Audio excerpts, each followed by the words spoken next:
Magandang araw sa inyong lahat. Hindi na ako masyadong nakapag-video ng mga nakaraang araw. Pero kung makikita nyo sa background ko, ayan o. Sobrang dami naming, hello daw. Diba sobrang dami naming gamit. Yung iba nandoon sa taas. Bali ito, nilagay lang muna namin dito. Kasi ang hinahabol lang namin is maklear yung lumang bahay. Tapos,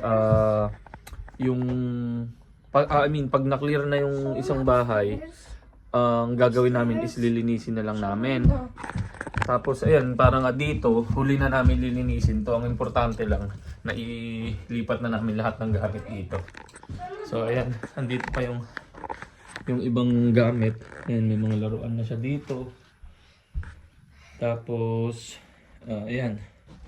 Dito na yung mga ibang kagamitan na yung mga stuffed toy niya. Dito na lahat. So ayan, meron kaming dala ngayon at meron pa mga ibang gamit doon sa bahay. Bali, bababa ko na muna to at kukuha pa ako ng yung kalahati ng bed frame kukunin ko sa bahay. Piling na. Kargadora. So ayan. Dito kami nakipark sa kapitbahay kasi ang sikip nung akin, no? Tapos may sasakyan dito, hindi ko kasya. So ito yung mga bit-bitin pa namin. Mamaya ihihiga ko yung mga upuan para naisampa ko yung bed frame. Buti nga yung bed frame nakahati sa gitna. Balik kalahati muna yung dadalhin ko.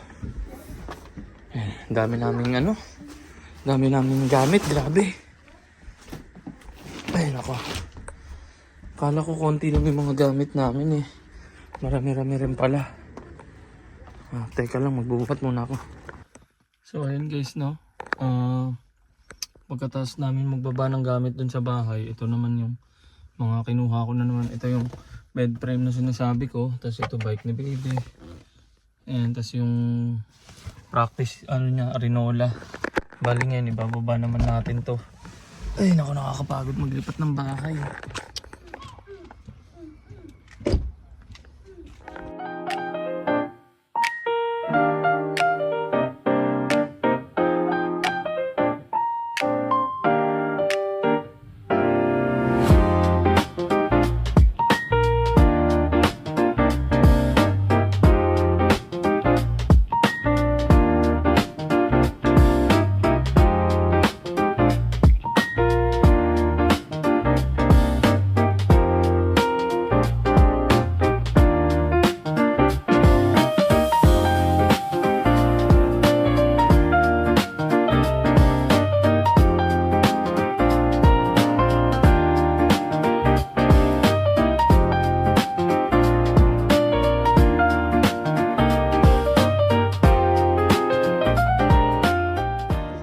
Pagod.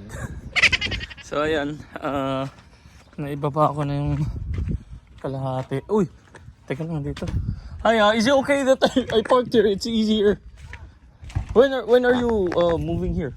It'll be in a few weeks. In a few weeks. Yeah. It's really hard to park here. I need to get in and out fast. Sorry. I forgot to ask you last time when I saw you. No, you did ask. Did I? Yeah. See, I was so busy. You did Thank ask. you. Thank you so much. See ya. So, yun. Nagpaalam pala ako last time. Kasi yung kausap ko, siya yung may-ari, yung nakatira dito. Bali yung, nakatira daw dyan dati is yung tatay niya. Pero namatay na. Actually nakita pa namin yung dati dito yung papa niya.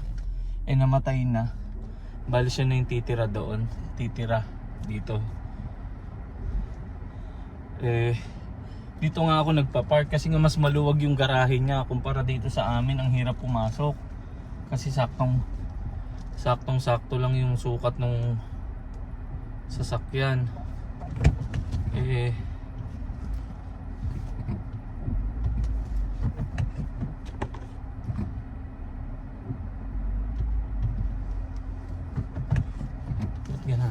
importante.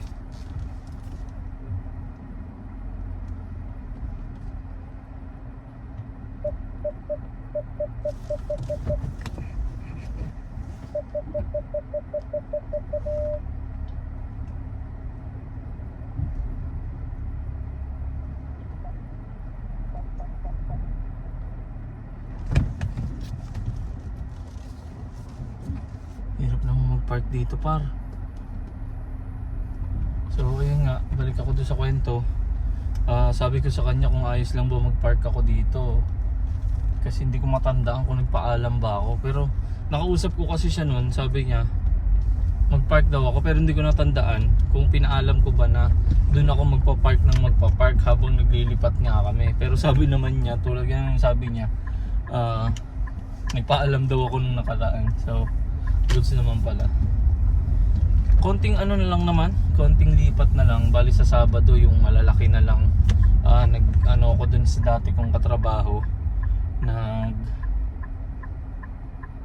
naghingi ako ng pabor kung pwedeng gumamit ng truck panglipat, kasi meron kaming bibit-bitin na cabinet, tapos yung mattress netong kama na kinukuha ko ngayon. So ayan, ipapasok ko muna yung yung mattress, tapos mamaya ulit tayo mag-usap. Dito na ako ulit sa lumang bahay namin. Diba? Ang gulo ng camera, nahihirapan ako maghawak. Bali, ipapakita ko lang sa inyo, wala na masyadong gamit. Ito, balak sana namin kuhain to, kasi lagayan nga ng damit ni Pongpong, pero hindi ko rin sure parang pinag-iisipan ko pa. Ito yung kabiyak ng buhat ko kanina, tapos ayun yung headboard. Bali, ito na lang muna yung dadalhin ko sa ngayon, tapos bukas naman ulit kung anong pang pwede naming madala. Titignan ko kung ano bang pwede natin gawin dito. Kasi sayang to, bago pa to. Ayun, kasama to. Itong upuan na to, may plastic pa nga 2 taon na yan dito. Tapos itong salamin, kasama to dyan. So bahala na kung titignan ko yung sukat, kung kakasya doon sa lugar namin ngayon, bibit-bitin natin yan kasi sayang din, bago yan. Pinapagamit naman sa akin ng landlord namin yan, so goods lang. Ayun guys, nandito na ako ulit. Mabilisang bit-bit lang, so ayan na. Ito na yung kama. Tapos ito pala yung namin, kusina. So ito yung kama, ayan dalawa na sila. Ito yung kabiyak niya, tapos ito yung headboard. Sinukat ko ito, dala ko yung panukat. Mukhang okay naman madala yung parang cabinet doon. Feeling, ewan ko, pag-iisipan ko kung dadalhin ba namin. Kasi ang nasa isip ko, bibili na lang kami ng, hindi naman bibili. Mag-aabang kami sa marketplace yung mga libre. Para at least yun, kapag gusto naming i-dispose, pwede naming i-dispose lang din agad. Pero bahala na, pag-iisipan muna nating mabuti kung ano bang magkakasya dito sa bahay. So yun, daming kalat ayan Bali, anong oras na ba ngayon? Mama, anong oras na? Mga 6:29. Yan, 6:29 na. So, after namin dito, diretso naman ng papasok si Isa, hahatid namin sa trabaho. Kapagod. So yan lang, dito ko na lang muna tatapusin tong video. Maraming salamat sa panonood. Sana mag-like, subscribe kayo, and share nyo rin tong video. Hanggang sa muli.